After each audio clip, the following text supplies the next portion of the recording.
அனைவருக்கும் வணக்கம். நம்ம இப்போ பாக்கியலட்சுமி சீரியலில் என்னெல்லாம் சுவாரஸ்யமான விஷயங்கள் நடக்குதுன்னு பார்க்கலாம் வாங்க.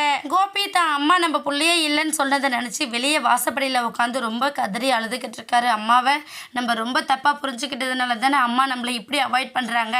அதுவும் நம்ம பிள்ளையே இல்லை, பாக்கியா தான் அவங்க பொண்ணுன்னு சொல்கிறாங்க. செத்தா கூட எதுவுமே பண்ணக்கூடாதுன்னு சொல்லிட்டாங்களே அம்மா அப்படிங்கிறத நினச்சி ரொம்ப வருத்தப்படுறாங்க. வருத்தப்பட்டு அழுதுட்டு இருக்கிற அந்த சமயத்தில் நம்ம கோபிக்கு அம்மா இந்த அளவுக்கு பேசுகிறாங்கன்னா இது எல்லாத்துக்கும் காரணம் ராதிகாவோட அம்மா தானே, அவங்கள என்ன பண்ணுற பாரு அப்படின்னு சொல்லிட்டு நம்ம கோபி அங்கேருந்து கோவத்தோட கிளம்பி வீட்டுக்கு வராரு. வீட்டில் ஒரு பக்கம் நம்ம கமலா, ராதிகா, மயுன்னு ஆளுக்கு ஒரு திசையில் உட்காந்து கோபி வந்தால் என்ன பதில் சொல்ல போகிறோம்னு தெரியல அப்படிங்கிற மாதிரி உட்காந்துட்டு இருக்காங்க. கரெக்டாக கோபி வந்து கதவையும் தட்டுறாரு.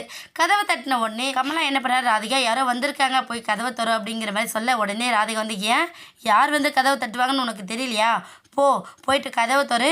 அவர் ஏற்கனவே அவங்க அம்மானா ரொம்ப உயிராக இருப்பார், எல்லாருக்கும் மேலே அம்மா தான் முக்கியம் நினைக்கிறவர் அவமானப்படுத்திட்டு இல்லைம்மா, இப்போ அவர் கேட்குற கேள்விக்கு எல்லாம் நீ பதில் சொல்லு அப்படின்னு சொல்லிட்டு நம்ம ராதிகா சொல்ல உடனே கமலா பயந்துட்டு நான்லாம் போய் கதவை திறக்க மாட்டேன், ஏன்னா சும்மாவே உன் புருஷன் ஆடுவார், இப்போ காலைல சலங்கை வேற கட்டிட்டேன், என்ன ஆட்டம் ஆடுவார் தெரியல அப்படின்னு சொல்லிட்டு நம்ம கமலா ரூம்குள்ளே போயிடுறாங்க.